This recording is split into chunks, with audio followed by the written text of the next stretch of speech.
Hello friends, welcome to incentive classes. ना आज का हमारा टॉपिक है महात्मा बुद्ध के ऊपर, जिसका हम लोग पहला पार्ट जो है पहले ही पोस्ट कर चुके हैं। तो आज का हमारा जो टॉपिक होगा उसमें महात्मा बुद्ध की जो पहला पार्ट है उसी का नेक्स्ट पार्ट होगा, जिसमें हम लोग वहाँ के आगे का बताएंगे। ओके गाइस, तो यहाँ पर हम शुरू करते हैं अपना पहला पॉइंट। देखिए, अगर आपको ये वीडियो अच्छी लगे तो लाइक भी करिएगा, सब्सक्राइब भी कर दीजिएगा अगर आप मेरे चैनल पे पहली बार विजिट कर रहे हैं। ओके गाइस, तो आते हैं जब महात्मा बुद्ध पे, तो वहाँ पर हम लोगों ने उनके महात्मा बुद्ध के जीवन के बारे में पढ़ लिया था, उनको कहाँ ज्ञान प्राप्त हुआ था ये पढ़ लिया था, और उनसे ही कुछ और रिलेटेड हम लोगों ने उनके जीवन से जितना भी रिलेटेड था वो सब पढ़ लिया था और उनकी मृत्यु तक पहुँच गए थे। अब हम लोग यहाँ पर बात करेंगे कि उनके जीवन में उन्होंने कौन से उपदेश दिए, कहाँ, और उनके अष्टांगिक मार्ग, उनके त्रिरत्न, इन सब के बारे में बात करेंगे। ओके गाइस, तो सबसे पहले जो है उनके जीवन की घटना के बारे में बात करेंगे। जो उनके जीवन में घटनाएं घटित हुई थी तो उनको किसी न किसी चिन्ह से प्रदर्शित करते हैं। जैसे उनका जन्म जब हुआ था तो उसको कमल के चिन्हों से प्रदर्शित करते हैं। कमल के चिन्हों से क्यों प्रदर्शित करते हैं गाइस? इसलिए क्योंकि ऐसा कहा जाता है कि जब उनका जन्म हुआ था तो 7 कमल के फूल खिले हुए थे और वो जो महात्मा बुद्ध थे वो उन 7 फूलों पे पैर रख कर ही आए थे। तो ये ऐसा कहावत है या फिर जो कुछ भी है ये तो वही जानते हैं, लेकिन ऐसा सुनने में आता है, इसलिए उनके जन्म को कमल के फूल की संज्ञा दी जाती है। नेक्स्ट हमारा है गृह त्याग, जो कि मैंने आपको पहली वीडियो में बताया था। जो उनके गृह त्याग की घटना थी वो उन्होंने घोड़े पे बैठ कर की थी, और घोड़े पे बैठ कर करने की वजह से ही उनके जो गृह त्याग का सिंबल है वो घोड़ा ही बनाया जाता है। ओके, तो इनके गृह त्याग की जो घटना है उसका चिन्ह कौन सा है? घोड़ा। नेक्स्ट बात करेंगे उनके ज्ञान की। तो जो ज्ञान का चित्र है वो पीपल का वृक्ष है। पीपल का वृक्ष क्यों है ज्ञान का चित्र? क्योंकि जो पीपल का वृक्ष था उसी के नीचे उन्हें ज्ञान की प्राप्ति हुई थी, इसलिए उनका जो ज्ञान चिन्ह है, ज्ञान का जो चिन्ह है उसे किस चिन्ह से प्रदर्शित करते हैं? पीपल से। और बात करेंगे निर्वाण की। निर्वाण क्या होता है गाइस? मैंने बताया था कि निर्वाण मतलब होता है मृत्यु। तो जब उनकी मृत्यु हो जाती है तो उसको पद चिन्ह या स्तूप के नाम से जाना जाता है। जैसा कि उनके जो मृत्यु हो गई थी तो उनकी अस्थियों को 8 पार्टों में डिवाइड करके अलग अलग जगह पर स्तूप बनाए गए थे। तो जो निर्वाण है वो स्तूप से प्रदर्शित करते हैं उनके चिन्ह, या फिर पद चिन्हों से प्रदर्शित करते हैं। तो आपको अब ये याद हो गया होगा, क्योंकि इसमें कुछ ऐसा है नहीं, वो जिस चीज से रिलेट करती है घटना उसी को उन्होंने चिन्ह बना दिया है। ओके, तो ये हो जाएंगे इनके प्रतीक। अब ये जो महात्मा बुद्ध हैं इन्होंने अपने जीवन में 4 आर्य सत्य बनाए थे। वो 4 आर्य सत्य कौन कौन से थे? वो दुख, मतलब कि जीवन में दुख है, दुख समुदाय, दुख के समुदाय भी हैं, दुख निरोध, मतलब कि दुख को निरोध कम किया जा सकता है, और दुख निरोध मार्ग, दुख को निरोध करने के मार्ग हैं, अगर उनको फॉलो करेंगे तो फिर हम लोग दुख को कम कर सकते हैं। ओके गाइस, तो ये 4 आर्य सत्य हो गए। उसके बाद दुख को कम करने के लिए, ओके गाइस, दुख को कम करने के लिए ही अष्टांगिक मार्ग बताए थे। वो 4 अष्टांगिक मार्ग जो है वो क्यों बनाए थे? दुख को कम करने के लिए। ये इसी से रिलेट है कि दुख निरोध मार्ग। दुख निरोध मार्ग अब कौन कौन से हैं इससे समझते हैं। तो देखिए, अष्टांगिक मार्ग में क्या क्या आता है? सम्यक दृष्टि। सम्यक का अर्थ होता है सही। ओके गाइस, सम्यक का अर्थ होता है सही। अब सही दृष्टि, अगर हम लोग सही दृष्टि से देखते हैं तो हम लोगों को दुख नहीं होगा। तो अब आप ऐसे ही करके सारे अष्टांगिक मार्ग फॉलो करते हैं, देखते हैं। दुख निरोध मार्ग में क्या था? सबसे पहले सम्यक दृष्टि, हम लोगों को सही देखना चाहिए। सम्यक संकल्प, हम लोगों को अच्छा और सही संकल्प लेना चाहिए। सम्यक वाक, हम लोगों को सही बोलना चाहिए। सम्यक कर्मांत, हम लोगों को सही कर्म करना चाहिए। सम्यक आजीव, सही आजीव होना चाहिए। सम्यक व्यायाम, हम लोगों को सही व्यायाम करना चाहिए। सम्यक स्मृति और सम्यक समाधि। ऐसे ही महात्मा बुद्ध के ये 8 अष्टांगिक मार्ग हो जाते हैं। ओके गाइस, तो अभी तक हम लोगों ने पढ़ लिया उनके जीवन के जो चिन्ह थे, प्रतीक चिन्ह, उनको 4 आर्य सत्य के बारे में, और 4 आर्य सत्य से ही रिलेट करते हुए हम लोगों ने अष्टांगिक मार्ग पढ़ लिए। अब बात करते हैं इनके त्रिरत्न की। तो महात्मा बुद्ध ने त्रिरत्न भी बनाए थे। उनके त्रिरत्न कौन कौन से थे? वो थे बुद्ध, धम्म और संघ। ये आप सीधा सीधा ऐसे याद कर सकते हैं क्योंकि कम कुछ ज़्यादा वो नहीं है। तो आप याद कर सकते हैं बुद्ध, धम्म और संघ, ये क्या है, ये महात्मा बुद्ध के त्रिरत्न है। और ये बहुत ज़्यादा, जितना भी इस वर्ड में लिखा है ये सब इतना इम्पोर्टेंट है कि अगर आप इतना पढ़ लेते हैं तो आपके सारे क्वेश्चन मोस्टली इससे कवर हो जाएंगे। 90% इससे क्वेश्चन जितने भी हैं सारे कवर हो चुके हैं। मैंने खुद अभी एक सीरीज लगाई है तो उसमें से जितने भी क्वेश्चन बच रहे थे उनको भी इसमें रिलेट करके इसमें कहीं ना कहीं लिख दिया। तो अगर आप इसको ही पूरी तरह से पढ़ लेते हैं तो आपके महात्मा बुद्ध से रिलेटेड जितने भी क्वेश्चन हैं उतने सारे सॉल्व हो जाएंगे। ओके गाइस, तो यहाँ बात करते हैं हम लोग महात्मा बुद्ध के त्रिरत्न हो गए थे। महात्मा बुद्ध के जो परम लक्ष्य होता था, इनके जो महात्मा बुद्ध का ज्ञान प्राप्ति थी या फिर इनका जो संघ था, इनके संघ के लोगों का परम लक्ष्य क्या होता था? परम लक्ष्य होता था इन लोगों का निर्वाण प्राप्ति। ओके, निर्वाण प्राप्ति मतलब क्या है? मृत्यु प्राप्ति। मृत्यु को ही तो निर्वाण कहते हैं। तो परम लक्ष्य क्या था इनका? निर्वाण प्राप्ति। तो ये हो जाएगा इनके जीवन का परम लक्ष्य होता था। ओके, ये क्वेश्चन हमारा कवर होता है। नेक्स्ट आते हैं हम लोग बौद्ध संगीतियों की बात करेंगे। इससे तो इतने ज़्यादा क्वेश्चन पूछे जाते हैं कि आप अगर इसको याद कर लेंगे तो भी आपके हर एग्जाम में 2-3 नंबर तो पक्के हैं अगर इनसे बुद्ध से रिलेटेड कोई भी क्वेश्चन पूछा जाता है। तो बात करते हैं जब हम लोग बौद्ध संगीति की, तो इसमें क्या पूछा जाता है? जैसे पूछा जाएगा प्रथम बौद्ध संगीति किसके राज्यकाल में हुई थी, किसने अध्यक्षता की थी, ठीक है, उसमें क्या विशेषताएं थी, कौन से वर्ष हुई। वर्ष ज़्यादा मैटर नहीं करता है लेकिन इनके स्थान, अध्यक्ष और राजा ज़रूर मैटर करता है। तो आप इसको ध्यान से देखिएगा कि जो प्रथम बौद्ध संगीति थी, प्रथम बौद्ध संगीति थी जो, वो कब हुई थी? ये हुई थी 483 BC में। ओके गाइस, ये हुई थी 483 BC में, ठीक है। कहाँ पर हुई थी? ये हुई थी, स्थान था इनका राजगृह। कहाँ पर? राजगृह में हुई थी। राजगृह में ही सप्तपर्णी गुफा है, तो राजगृह की सप्तपर्णी गुफा में ही इनकी बौद्ध संगीति हुई थी, पहली वाली। बौद्ध संगीति होती कब है गाइस? तो बौद्ध संगीति जो होती है बौद्ध की, महात्मा बौद्ध की मृत्यु के बाद उनके उपदेशों को इकट्ठा करने के लिए जो सभाएं बुलाई जाती हैं उन्हीं को संगीतियां बोलते हैं, ठीक है। तो हम लोग पहली बौद्ध संगीति की बात करेंगे। तो इनकी जो पहली बौद्ध संगीति हुई थी, ये बौद्ध संगीति हुई थी राजगृह में हुई थी, 483 BC में हुई थी। ओके गाइस, तो जब 483 BC में राजगृह के सप्तकर्णी गुफा में इनकी प्रथम बौद्ध संगीति हुई थी, तो इसके अध्यक्ष कौन थे? इनके अध्यक्ष थे महाकश्यप। महाकश्यप का नाम भी बहुत ज्यादा पूछा जाता है कि प्रथम बौद्ध संगीति में अध्यक्ष कौन था, तो महाकश्यप इनका अध्यक्ष था। इनके राजा किस समय में हुए थे? उस समय उसका शासक कौन था उस समय वहां का? तो अजातशत्रु यहाँ का शासक था, ठीक है। अब प्रथम बौद्ध संगीति जो हुई थी उसकी विशेषताएं क्या थी? उसकी विशेषताएं थी कि इसमें सुत्त पिटक और विनय पिटक इन दोनों को संगठित किया जाता है, ठीक है। प्रथम बौद्ध संगीति में ही सुत्त पिटक और विनय पिटक का निर्माण होता है। जो सुत्त पिटक होता है वो आनंद द्वारा निर्माण किया जाता है और विनय पिटक उपाली, ठीक है। यहाँ उपाली होगा, मैंने ला नहीं लिखा है। जो महात्मा बुद्ध के प्रिय शिष्य कौन से थे? यहाँ से ये भी क्वेश्चन आ रहा था, प्रथम शिष्य मतलब कि जो सबसे फेवरेट कहेंगे वो शिष्य कौन थे? आनंद, और उनके समय में सुत्त पिटक और विनय पिटक का निर्माण होता है। अब आते हैं लोग द्वितीय बौद्ध संगीति के ऊपर। तो द्वितीय बौद्ध संगीति हुई थी जो, वो हुई थी 383 BC में। ओके गाइस, द्वितीय बौद्ध संगीति 383 BC में हुई थी। द्वितीय बौद्ध संगीति कहाँ पर हुई थी? तो द्वितीय बौद्ध संगीति वैशाली में हुई थी। ओके गाइस, कहाँ पर हुई थी? ये बौद्ध संगीति वैशाली में हुई थी। इसकी अध्यक्षता किसने की थी? तो सर्वकामिनी ने इसकी अध्यक्षता की थी।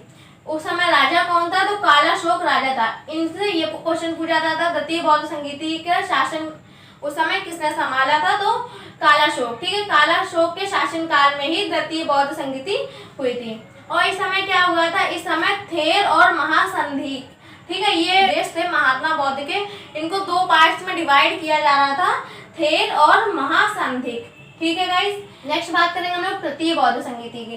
तो गाइस तृतीय बौद्ध संगीति जो है वो होती है 255 BC में। कब होती है? 255 BC में होती है। कहाँ पर होती है तृतीय बौद्ध संगीति? तो तृतीय बौद्ध संगीति पाटलिपुत्र में होती है।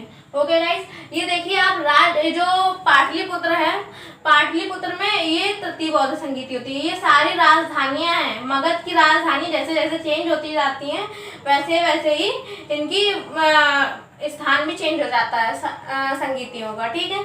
लेकिन जो चौथी है ये कुंडल वन में हुई थी। ये मगध से रिलेटेड नहीं है, लेकिन ये तीनों मगध से रिलेटेड है। ओके गाइस, तो जो चौथी बौद्ध संगीति है ये कहाँ होती है? ये कुंडल वन में होती है।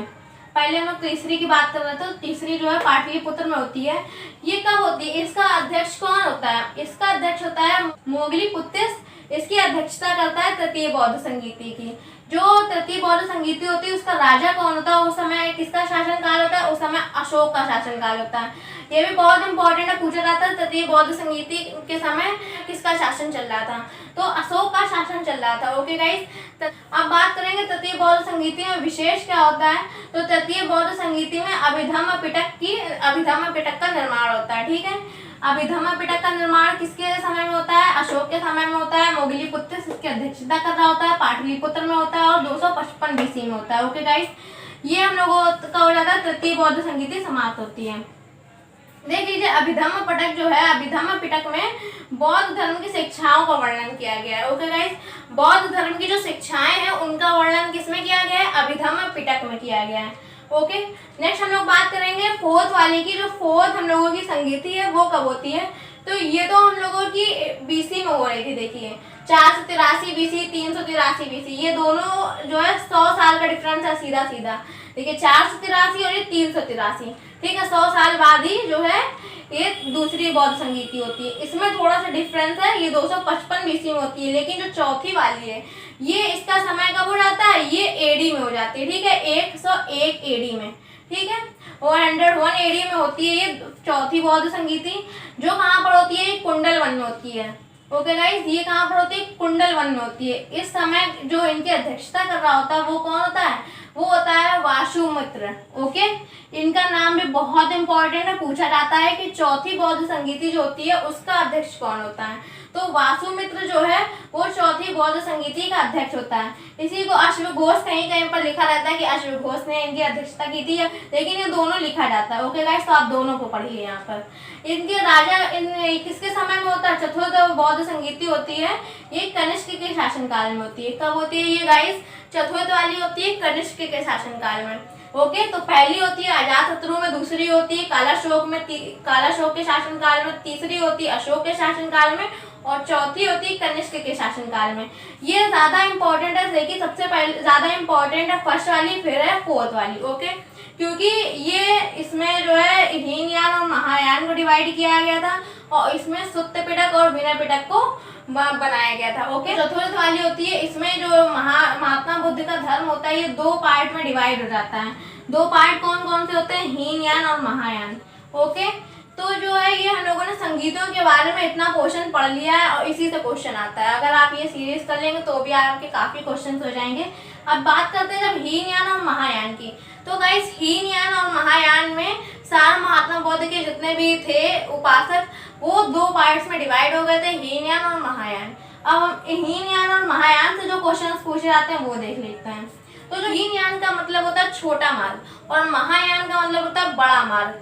ठीक है, तो आप इसी से गेस कर सकते हैं कि छोटा मार्ग और बड़ा मार्ग का क्या मतलब होगा। तो जब आते हैं लोग छोटे हीनयान की तरफ, तो ये हीनयान होता है वो रूढ़िवादी होता है, बहुत अपनी पुरानी परंपराओं को छोड़ना ही नहीं चाहता है और नई परंपरा जो है बिल्कुल नहीं मानता। वो अपने जो चीज पहले थी बिल्कुल वैसा ही मानना चाहता है, रूढ़िवादी, परंपरावादी जिसे बोल सकते हैं हम लोग। लेकिन जो महायान होता है वो होता है परिवर्तन सार्थक। वो उनका कहना होता है कि परिवर्तन हो सकता है, जैसे जैसे टाइम बीतता जा रहा है वैसे वैसे परिवर्तन हो सकता है। ओके, तो जो हीनयान वाले होते हैं वो परंपरा करने, जो हीनयान वाले होते हैं वो चेंजमेंट करने के लिए तैयार नहीं होते हैं, लेकिन महायान वाले कहते हैं कि परिवर्तन सार्थक है। ठीक है, नेक्स्ट बात करेंगे हीनयान की। तो ये लोग मूर्ति पूजा का विरोध करते थे। हीनयान वाले कहते थे कि मूर्ति पूजा नहीं करनी चाहिए, क्योंकि जो महात्मा बुद्ध थे उन्होंने खुद कहा था कि मैं भगवान नहीं हूँ। ठीक है, तो ये लोग मूर्ति पूजा का विरोध करते थे।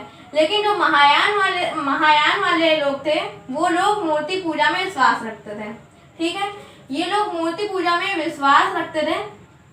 गांधार शैली में महात्मा बुद्ध की कई मूर्तियां जो है बनाई जाती हैं। मूर्ति पूजा के लिए, मतलब मूर्ति बनाने के लिए उस समय में 2 जगह फेमस थी, वो थी मथुरा और गांधार। ठीक है, तो मूर्ति पूजा में विश्वास रखते थे महायान। तो आप इससे ये बता सकते हैं कि गंधार शैली में जो है महात्मा बुद्ध की मूर्ति बनती थी। तो मूर्ति पूजा में विश्वास हो गया। नेक्स्ट है इनका कि बुद्ध के एक महापुरुष थे। तो जैसा कि मैंने बताया कि ये मूर्ति इन्होंने महात्मा बुद्ध ने खुद ही अपने जीवन काल में कहा था कि मैं एक महापुरुष हूँ, मैं भगवान नहीं हूँ। तो इनका यही मानना था कि ये एक महापुरुष थे। लेकिन जो महायान वाले थे वो इनको देवता मानते थे। क्या मानते थे गाइस? जो ही महायान वाले थे वो इनको देवता मानते थे। नेक्स्ट बात करेंगे हम लोग हीनयान में। तो कहते थे हीनयान वाले कि अपना उद्धार करके ही दूसरों को प्रेरित किया जा सकता है, कि लोग अपना भला सोचते थे। हीनयान वाले कहते थे कि हम लोग अपना उद्धार कर लेंगे तो हम लोगों से कई लोग प्रेरित होंगे और वो लोग भी अपना उद्धार करेंगे। लेकिन जो महायान वाले होते हैं वो कहते हैं अगर दूसरों का उद्धार अगर हम लोग करते हैं तो हम लोगों का उद्धार खुद हो जाएगा। लेकिन ऐसा ये नहीं मानते थे।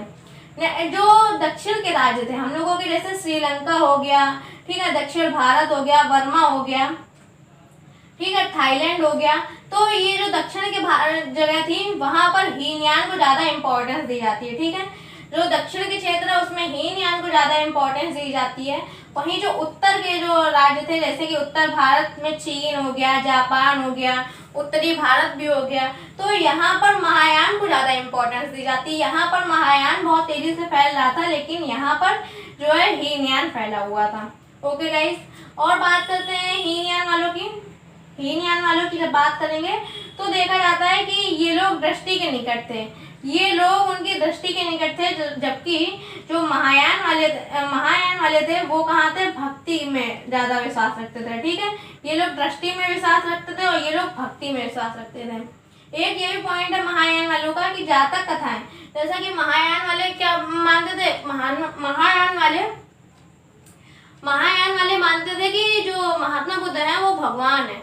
महात्मा बुद्ध के 549 और जन्म हुए हैं। उनका वर्णन कहाँ पर है?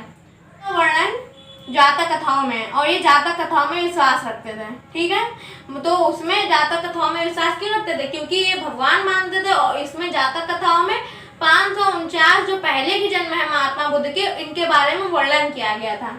लेकिन इसमें ऐसा कुछ भी नहीं था। और जो ही महायान है, महायान को कौन फॉलो करता है? तो महायान को कनिष्क और हर्ष दोनों लोग फॉलो करते थे। और अशोक के समय अशोक किसको मानता था? अशोक हीनयान वालों को मानता था। ठीक है, अशोक हीनयान को मानता था, जबकि कनिष्क और हर्ष के समय में कौन सा था? महायान। ठीक है, तो ये हो जाएगा ये पार्ट। नेक्स्ट बात करेंगे कुछ इंपॉर्टेंट फैक्ट जो एग्जाम्स में पूछे जा चुके हैं। ठीक है, उनकी बात करेंगे जब हम लोग। तो देखते हैं, अशोक के शासन में नेपाल तक बौद्ध धर्म का प्रचार हुआ था।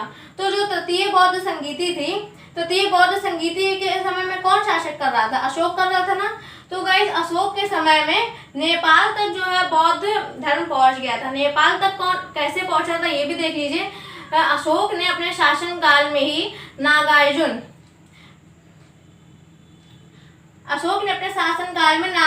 को जो है नेपाल तक भेजा था। ठीक है, तो नेपाल तक जो है प्रचार किया था नागार्जुन ने बौद्ध धर्म का। तो ये हो जाएगा अशोक से रिलेटेड। नेक्स्ट बात करेंगे, जो सुभद्र था आखिरी व्यक्ति था जिसे बुद्ध ने शिक्षा दी थी। ठीक है, तो सुभद्र का नाम आता है कहीं के क्वेश्चन में कि मतलब आखिरी व्यक्ति कौन था जिसे महात्मा बुद्ध ने दीक्षित किया था? तो वो था सुभद्र। ओके गाइस, नेक्स्ट हम लोग बात करेंगे एडविन अर्नोल्ड की। एडविन अर्नोल्ड एक राइटर हैं जिन्होंने एक बुक लिखी थी द लाइट ऑफ एशिया। ठीक है, तो उन्होंने अपनी बुक में द लाइट ऑफ एशिया किसे कहा है? महात्मा बुद्ध को कहा है। तो ये भी कई बार क्वेश्चन आता है, the light of Asia, Asia का सूर्य किसे कहा जाता है? तो वो किसे कहा जाता है? महात्मा बुद्ध को।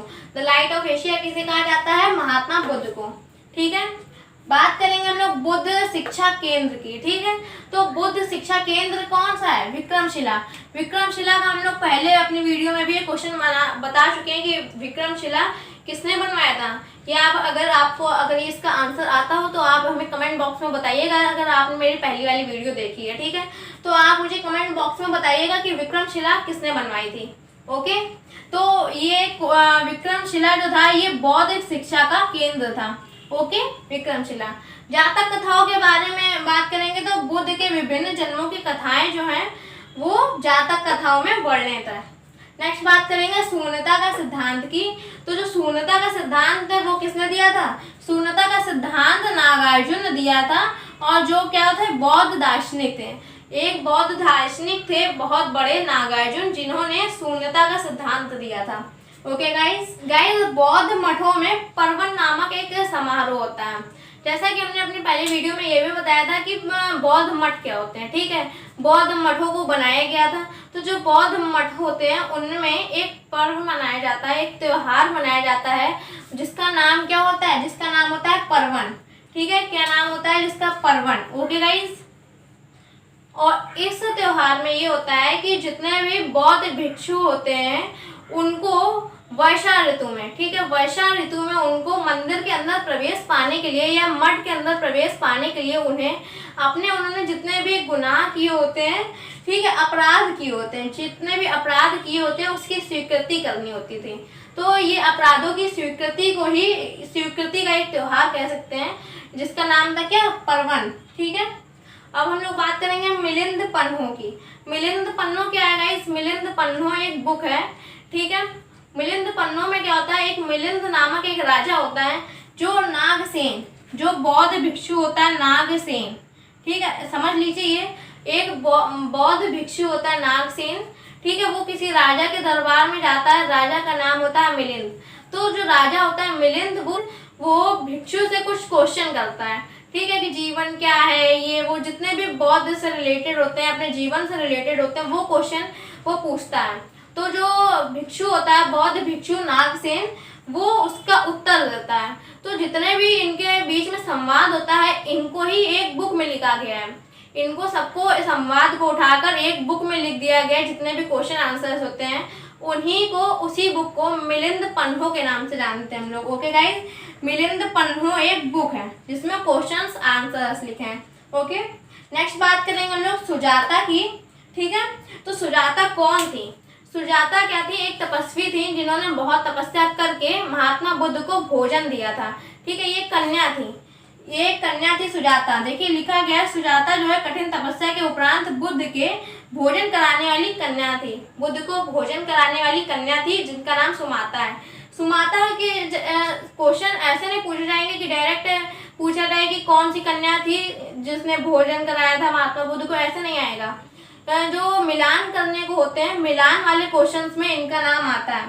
ठीक है, तो आपको ये नॉलेज के लिए पता होना चाहिए कि सुजाता कौन थी। सुजाता ने तपस्या करके महात्मा बुद्ध को भोजन कराया था। नेक्स्ट बात करेंगे सर्वाधिक उपदेश। सर्वाधिक उपदेश कहाँ दिए थे? तो गाइस, महात्मा बुद्ध ने अपने सर्वाधिक उपदेश दिए थे श्रावस्ती में। कहाँ दिए थे? श्रावस्ती में महात्मा बुद्ध ने सबसे ज्यादा उपदेश दिए थे। ओके, और बुद्धों की रामायण किसे कहा जाता है? बुद्धों की रामायण या बुद्ध चरित जिसका नाम है, उसको लिखा था अश्वघोष ने। ठीक है, बुद्धों की रामायण किसे कहा जाता है? तो आप लिख सकते हैं बुद्ध चरित को। ठीक है, किसने लिखी थी बुद्ध चरित? तो आप लिख सकते हैं अश्वघोष को। ओके गाइस, अश्वघोष की बुक का क्या नाम है? तो बुद्ध चरित। तो ऐसे क्वेश्चन आपके एग्जाम्स में आ सकते हैं। तो इसके लिए आप ऐसे ही वीडियो मेरे देखते रहिएगा। अगर आपको ठीक है इंटरेस्ट है आपको हिस्ट्री पढ़ने में, आप अगर एग्जाम्स देते हैं, तो ये जो हमारी वीडियो है आपके लिए बहुत बेनिफिट है। ठीक है, अगर आपको ये वीडियो अच्छी लगे तो लाइक करिएगा, सब्सक्राइब करिएगा, और फ्रेंड प्लीज़ अपने स्टडी रिलेटेड ग्रुप में शेयर करिए, जिससे ये नॉलेज है वो ज़्यादा लोगों तक पहुंच सके। ठीक है guys, okay, thanks for watching.